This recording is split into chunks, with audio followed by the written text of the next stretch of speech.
घोड़े की जीन के साथ बंधे नयाम में तलवार भी थी।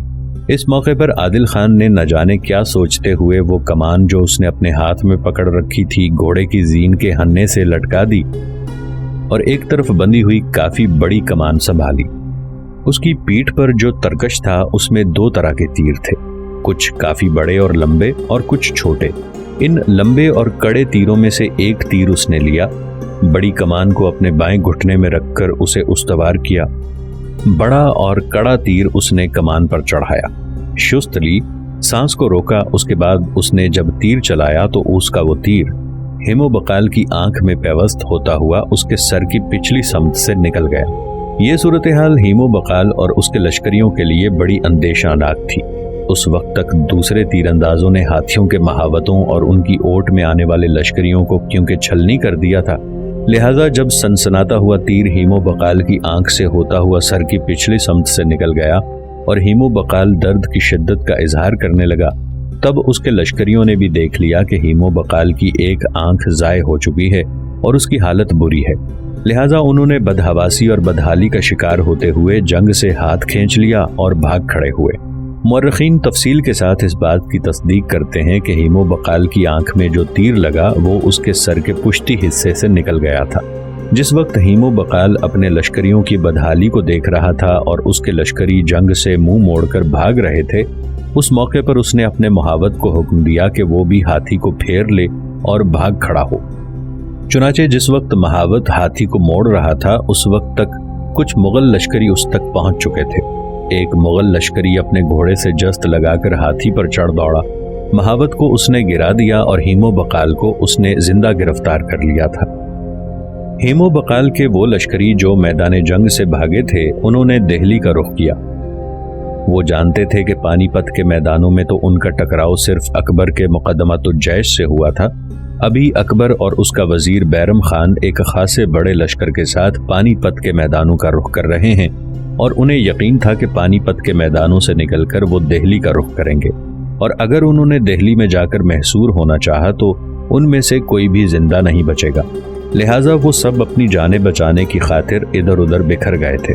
यूं हीमो बकाल गिरफ्तार हुआ, पानीपत के मैदान में लड़ी जाने वाली जंग का खात्मा हुआ और जब हीमो के मातहत जंग करने वाले लश्करी इधर उधर बिखर गए तो उसके साथ ही हीमो बकाल की ताकत और कुव्वत भी मुंतशर होकर रह गई।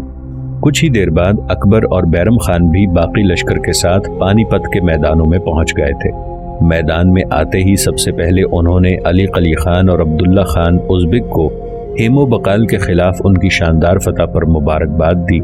इसके बाद जंग में गिरफ्तार होने वाले हीमो बकाल को अकबर के सामने पेश किया गया। मुअर्रिखीन लिखते हैं कि जंग के दौरान जिस लश्करी ने हीमो बकाल को गिरफ्तार किया था उसका नाम शाह अली खान था और इसी शाह अली खान ने हीमो बकाल को रस्सियों में जकड़कर अकबर के सामने पेश कर दिया था। अकबर ने देखा कि हीमो बकाल की एक आंख ज़ाय हो चुकी थी, ताहम वो तीर जो उसकी आंख से होता हुआ उसके सर की पुश्ती हिस्से की तरफ निकल गया था वो निकाल दिया गया था।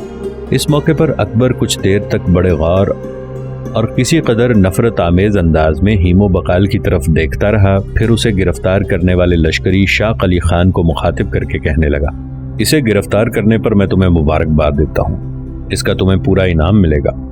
पहले ये कहो कि क्या तुमने पहले इसकी आंख में तीर मारा, इसके बाद उसे बेबस करके गिरफ्तार किया है। शाह अली खान ने इंतहाई मुअद्दिब होकर अकबर की तरफ देखा, फिर कहने लगा, शहनशाह मुअज़्ज़म, इसे मैंने सिर्फ गिरफ्तार किया है। इसने अपने हजारों हाथियों को हमारे लश्कर को नुकसान पहुंचाने के लिए आगे बढ़ाया था और इसकी बदकिस्मती के इन्हीं हाथियों में से एक हाथी पर यह भी सवार था और वो हाथी सबसे ज्यादा जोरावर और कदावर था। नाम उसका हवाई था। मैं उस वक्त अपने लश्कर की 2 सफ़ों के पीछे था कि वही लड़का जिसने इससे पहले तीरंदाजी करके सिकंदर शाह के दोनों बाजू जख्मी किए थे, हीमो बकाल के खिलाफ भी वही हरकत में आया। घोड़े पर बैठे ही बैठे उसने अपनी कमान बदली, छोटे की बजाय बड़ी कमान संभाली और फिर एक तीर ऐसा ताक कर उसे मारा कि वो तीर इसकी आंख से होता हुआ सर के पिछले हिस्से की तरफ निकल गया। उसकी ये हालत देखते हुए उसके लश्करियों पर बददिली और बदनज़मी तारी हो गई, जिसकी वजह से इसके लश्कर को शिकस्त हुई। जब इसके लश्करी भी गिर रहे थे, इसने भी भागने की कोशिश की। इसी तगोदो में मैं अपना घोड़ा इसके करीब ले गया, इसके महावत का खात्मा कर दिया और इस पर गिरफ्त करके इसे गिरफ्तार कर लिया। इस मौके पर अकबर ने अपने पहलू में खड़े हुए बैरम खान की तरफ देखा और उसे मुखातिब करके कहने लगा, उस लड़के का क्या नाम है जिसने सिकंदर शाह के खिलाफ जंग में उसके बाजू जख्मी किए थे? भला सा नाम है उसका, मेरे जहन से निकल गया है। बैरम खान कुछ कहना ही चाहता था कि इस मौके पर करीब ही खड़ा अब्दुल्ला खान उज़्बेक बोल उठा और दिल खोलकर दोनों भाइयों की कारकर्दगी की तारीफ की। अब्दुल्ला खान जब खामोश हुआ तब अकबर ने एक गहरी निगाह अपने करीब खड़े सालारों में से बैरम खान, अली कली खान और अब्दुल्ला खान पर डाली। फिर बेपनाह खुशी का इजहार करते हुए वो कह रहा था, उस लड़के को मेरे पास लाओ, मैं उससे फिर मिलना पसंद करूंगा। ऐसे लड़के जवान होकर उजाड़ फैलाती कर्ब खेजियों में अपनी रूह जख्मी कर सकते हैं, जिस्म घायल कर सकते हैं, लेकिन जफाकारी से काम नहीं लेते। ये लड़का यकीनन बड़ा होकर सरफरोश और सरबुलंद होगा और अपने दिल की किंदीलों से हर शय का ज़मीन रोशन करेगा।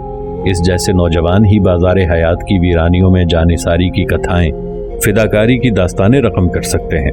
अगर तकदीर ने इस लड़के को किसी हादसे से दो चार न कर दिया और ये जवान हो गया तो मेरा दिल कहता है कि ये कूचा कातिल में वफाशियार साथी और मजलिस यारा में उम्मीदों का बादबान साबित होगा।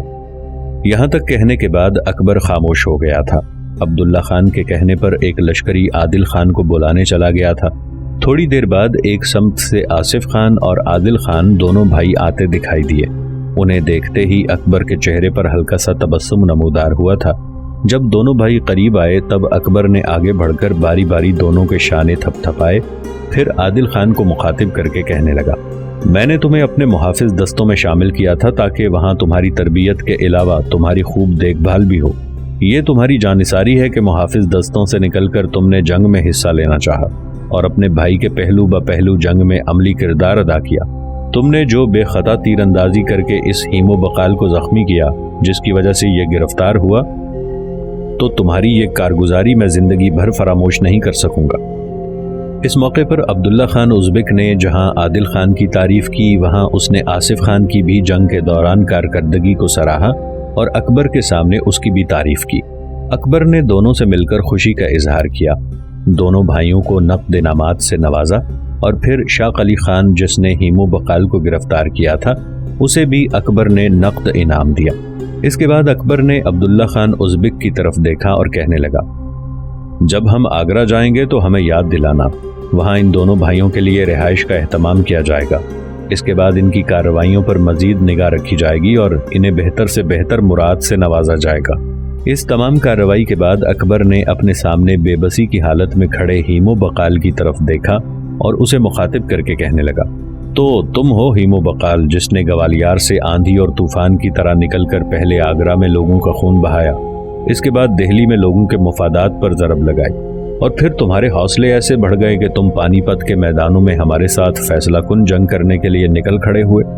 ज़रा अपनी बेबसी और लाचारगी को देखो कि मेरे सिर्फ मुकद्दमतुल जैश ने तुम्हारे पूरे लश्कर को बदतरीन शिकस्त दी, तुम्हें एक आंख से महरूम कर दिया और अब तुम एक कैदी और असीर की हालत में मेरे सामने खड़े हो। इस मौके पर अकबर ने बैरम खान की तरफ देखा, फिर उसे मुखातिब करके कहा, तुम्हारे ख्याल के मुताबिक हीमो बकाल के साथ क्या सलूक होना चाहिए? जवाब में बैरम खान मुस्कुराया और कहने लगा, आप अपनी तलवार बेनियाम करें और अपने हाथ से अपने इस नामवर दुश्मन को मौत के घाट उतार दें। इस मौके पर मौर्रिखीन के दो गिरोह हैं। एक गिरोह कहता है कि अकबर ने अपनी तलवार बेनियाम की और हीमो बकाल का सर काट के रख दिया और इस कार्रवाई की वजह से अकबर को गाजी का लक़ब दिया गया था, जबकि दूसरा गिरोह कहता है कि ऐसा नहीं हुआ था। बैरम खान ने ज़रूर अकबर को ये मशवरा दिया था कि वो हीमो बकाल की गर्दन काट के रख दे, लेकिन अकबर ने एक दुश्मन पर वार करना मुनासिब न समझा, लिहाजा अकबर की बजाय बैरम खान ने अपनी तलवार बेनियाम की और हीमो बकाल को मौत के घाट उतार दिया था। इस तरह पानीपत के तारीखी मैदानों में हीमो बकाल को बदतरीन शिकस्त देने के बाद एक फातेह की हैसियत से अकबर दिल्ली में दाखिल हुआ। रियासत गोंडवाना की रानी दुर्गावती एक रोज अपने बेटे बेर नारायण के अलावा कमला देवी, रतन कुमारी के साथ अपने राजमहल के कमरे में बैठी तीनों से किसी मौजू पर गुफ्तगू कर रही थी कि राजमहल के मुहाफिजों का सरकर्दा दरवाजे पर नमूदार हुआ। रानी दुर्गावती को उसने जमीन की तरफ झुकते हुए ताजीम दी, फिर हाथ जोड़ते हुए कहने लगा, मालिकन, अपना सेनापति संसार सिंह आपकी खिदमत में हाजिर होकर कुछ कहना चाहता है। ये अल्फाज सुनकर दुर्गावती संभल कर बैठ गई और संसार सिंह को उसने अंदर भेजने के लिए कहा। थोड़ी देर बाद संसार सिंह राजमहल के उस कमरे में दाखिल हुआ। हाथ के इशारे से रानी दुर्गावती ने उसे एक नशिस्त पर बैठने के लिए कहा, फिर उसे मुखातिब करके कहने लगी, तुम्हारा चेहरा बताता है कि हमारे लिए तुम कोई अच्छी खबर लेकर आए हो। इस मौके पर संसार सिंह ने अपने होंठों पर जबान फेरी, फिर दबी दबी मुस्कुराहट में कहने लगा, मालिकन आपका अंदाजा दुरुस्त है। आपने मुझे हुक्म दिया था कि मैं 2 कामों की तकमील करूं। पहला ये कि हमसे शिकस्त खाने के बाद सारंगपुर के हुक्मरान बाज बहादुर के क्या इरादे हैं। दूसरा हुक्म आपने ये दिया था कि बाज बहादुर से आसिफ खान और आदिल खान दोनों भाइयों को हासिल करके आपके सामने पेश किया जाए। जहां तक आसिफ खान और आदिल खान दोनों भाइयों का ताल्लुक है, तो जिस वक्त बाज बहादुर हमसे टकराया था और उसे शिकस्त हुई थी, इस शिकस्त के नतीजे में जब अपने लश्कर को लेकर बाज बहादुर सारंगपुर की तरफ भागा था, तो आसिफ खान और आदिल खान दोनों उसके साथ सारंगपुर नहीं गए थे। बाज बहादुर ने क्योंकि आसिफ खान और आदिल खान को अपने यहाँ पनाह दी थी, और ये पनाह इस बिना पर दी थी कि उसके बाप के ताल्लुकात आसिफ खान और आदिल खान के बाप से अच्छे थे। लेकिन जब शिकस्त के बाद बाज बहादुर सारंगपुर दाखिल हुआ तो उसने आसिफ खान और आदिल खान को बुलाया, लेकिन उनका कुछ पता न चला। उसने मुख्तलिफ लश्करियों से उनके मुतालिक पूछा तो बाज बहादुर को बताया गया कि शिकस्त के बाद जब बाज बहादुर का लश्कर भागा तो आसिफ खान और आदिल खान दोनों भाई सारंगपुर जाने की बजाय आगरा की तरफ भाग गए थे। इस सिलसिले में मेरे आदमियों ने जाती तौर पर तहकीक की और सारंगपुर में मुख्तलिफ लोगों से राबता कायम करके आसिफ खान और आदिल खान से मुताल्लिक मालूमात हासिल की। यही पता चला है कि आसिफ खान और आदिल खान वाकई जंग के बाद सारंगपुर नहीं गए बल्कि आगरा की तरफ भाग गए हैं। यहाँ तक कहने के बाद संसार सिंह रुका, फिर कहने लगा, मालिकन जहाँ तक बाज बहादुर का ताल्लुक है तो हमसे शिकस्त खाने के बाद उसके सारे वलवले, सारे इरादे, उसका सारा इस्तक़लाल गुबार और राख हो गया है। अब आने वाले दौर में वो कभी भी हमसे टकराने या हमारे मफादात को नुकसान पहुंचाने की कोशिश नहीं करेगा। और फिर सबसे बढ़कर ये कि अब वो इश्को मौसीकी और साजो आवाज के माहौल में खो गया है। उसने अनगिनत गाने वालियों को अपने गिर्द जमा कर लिया है, हर वक्त मजलिसो संगत से लुत्फानंदोज होता रहता है। अब वो जंग के काबिल नहीं रहा, लिहाजा बाज बहादुर से किसी मरहले पर हमारे लिए कोई खतरा नहीं उठ सकता। यहाँ तक कहने के बाद संसार सिंह जब खामोश हुआ तो काफी देर खामोश रहकर रानी दुर्गावती गहरी सोचों में डूबी रही। फिर संसार सिंह की तरफ देखते हुए अंदेशों भरी आवाज में बोल उठी, संसार सिंह, ये जो आसिफ खान और आदिल खान दोनों आगरा की तरफ भाग गए हैं, तो कहीं मुगलों के लश्कर में शामिल होकर वो मुगलों को हमारे खिलाफ कार्रवाई करने पर न उकसाना शुरू कर दें। अगर ऐसा हुआ तो मैं समझती हूँ हालात हमारे लिए बड़े संगीन हो जाएंगे। मालिकन ऐसी कोई बात नहीं है, आसिफ खान और आदिल खान की हैसियत ही क्या है। संसार सिंह ने एक तरह से रानी दुर्गावती को खुश करने के लिए कहना शुरू किया था। जहाँ तक आदिल खान का ताल्लुक है तो वो अभी बच्चा है, आसिफ खान अभी जवान है, लेकिन मुगल लश्कर में जाने के बाद उसकी क्या हैसियत होगी। ज्यादा से ज्यादा यही कर सकता है कि मुगल लश्कर में एक आम लश्करी की हैसियत से शामिल होकर गमे रोजगार से बेफिक्र हो जाएगा। वो किसी ऐसे ओहदे, किसी ऐसे मनसब, किसी ऐसे मकाम पर तो नहीं पहुंच जाएगा कि इस ओहदे को इस्तेमाल करते हुए वो अकबर को मुतासिर करके हम पर हमलावर होने के लिए कोई लश्कर तरतीब देने की तरगीब दे सके। जहां तक आदिल खान का ताल्लुक है, वो वैसे ही अभी बच्चा है, वो हमारे लिए नुकसान का बाइस ही नहीं हो सकता। लिहाजा मैं समझता हूँ कि आसिफ खान और आदिल खान दोनों अगर मुगलों के लश्कर में शामिल होने के लिए आगरा की तरफ भाग गए हैं तो उनका भागकर इधर जाना हमारे लिए खदशात का बाइस नहीं हो सकता। संसार सिंह के खामोश होने पर संजीदा से लहजे में रानी दुर्गावती कह रही थी, ये अमर तो हमारे लिए सुकून और आसूदगी का बाइस है कि बाज बहादुर अब गाने बजाने वालियों के झुरमट में खो गया है। अब वो किसी के खिलाफ जंग करने के काबिल नहीं रहेगा, वरना जिस वक्त वो हमारे हाथों शिकस्त उठाकर भागा था तो मुझे ये खदशा हुआ था कि इस शिकस्त के बाद वो हमारे खिलाफ कोई जवाबी कार्रवाई करेगा और मालवा के हाकिमों को अपने साथ मिलाकर एक तरह से हमसे अपनी शिकस्त का बदला लेने की कोशिश करेगा। लेकिन अच्छा हुआ वो गाने बजाने वालियों में ही खो गया है, अब उससे हमें कोई खतरा नहीं। लेकिन जहाँ तक आसिफ खान और आदिल खान का ताल्लुक है, वो दोनों इस वक्त मेरी आंखों का कांटा बने रहेंगे जब तक मुझे ये सुकून और इत्मीनान हासिल नहीं हो जाता कि आगरा जाकर उन दोनों ने हमारे खिलाफ किसी इंतकामी कार्रवाई की बुनियाद नहीं रखी। यकीनन उन्हें यह तो खबर हो चुकी होगी कि इन दोनों की माँ और बहनों को खत्म करके इनके मकान को आग लगा दी गई है, और फिर उनका बाप अब्दुल्ला खान तो उनकी मौजूदगी में मारा गया था। इन हादसात की वजह से वो दोनों भाई हमारे खिलाफ हरकत में आने के लिए कोई भी कदम उठा सकते हैं।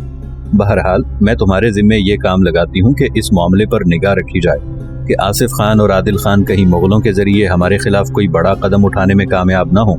संसार सिंह ने अपनी गर्दन को खम करते हुए दुर्गा रानी को यकीन दिलाया کہ آصف خان اور عادل خان کے حالات پر گہری نگاہ رکھی جائے گی، اور اس کے ساتھ ہی درگاوتی سے اجازت لے کر سنسار سنگھ راج محل کے اس کمرے سے نکل گیا۔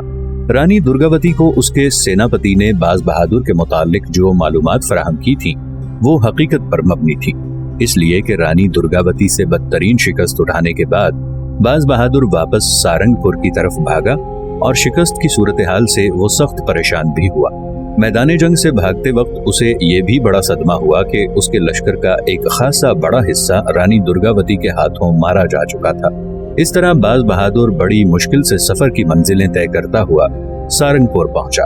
سارنگ پور پہنچ کر چاہیے تو یہ تھا کہ باز بہادر اپنی کچلی مسلی عسکری طاقت کو پھر سے بحال کرتا، لشکر میں اضافہ کرتا اور رانی درگاوتی سے اپنی اس شکست کا انتقام لیتا، لیکن باز بہادر نے ایسا نہیں کیا۔ اس نے اپنی شکست کا بدلہ لینے کی طرف مطلق کوئی دھیان ہی نہ دیا، اور اپنی تھکن، شکست کی کوفت اور ذہنی دباؤ کو دور کرنے کے لیے اس نے عیش و عشرت میں مصروف رہنے کا سہارا پکڑ لیا۔ باز بہادر کو ذاتی طور پر بچپن ہی سے فن موسیقی سے بے انتہا دلچسپی تھی، لہٰذا رانی درگاوتی سے شکست اٹھانے کے بعد اس نے پھر کبھی کسی کے خلاف سر اٹھانے یا جنگ جاری رکھنے کا نام نہ لیا۔ غم دور کرنے اور وقت گزارنے کے لیے اس نے بہت سی گانے والی عورتوں کو اپنے ارد گرد جمع کر لیا تھا، اور انہی گانے اور ناچنے والیوں کی وجہ سے باز بہادر دن بدن امور سلطنت سے بالکل بیگانہ ہو گیا، اور اس کا تمام وقت موسیقی کے شغل میں ہی گزرنے لگا۔ انہی دنوں باز بہادر کی ایک اور بدبختی کی ابتدا ہوئی، اس لیے کہ اس کی اس روش اور عیش و عشرت کی طرف توجہ کو دیکھتے ہوئے بہت سی گانے والیاں اور رقص و سرود کی شوقین عورتیں اس کے شہر سارنگ پور کا رخ کرنے لگی تھیں۔ سارنگ پور پہنچنے والی عورتوں میں سے ایک گانے والی عورت جس کا نام روپ متی تھا، وہ باز بہادر کی نظروں میں کھب سی گئی تھی۔ اس عورت نے اپنے حسن اور موسیقی میں کمال کی وجہ سے باز بہادر کے دل کو خوب لبھایا۔ باز بہادر کو اس عورت سے بے پناہ محبت ہو گئی۔ جب روپوتی بھی اس سے سچی محبت کرنے لگی تھی، نتیجہ یہ ہوا کہ دونوں ایک دوسرے سے ایک لمحے کے لیے بھی جدا نہ ہوتے تھے۔ یوں آہستہ آہستہ ان دونوں کی محبت کے چرچے پورے ہندوستان میں پھیلنا شروع ہو گئے تھے، جس کے نتیجے میں باز بہادر اپنے علاقوں کی حکومت احسن طریقوں سے چلانے کی بجائے حکومت کے ہر کام سے بے خبر ہو کر صرف روپ متی کے عشق میں کھو کر رہ گیا تھا۔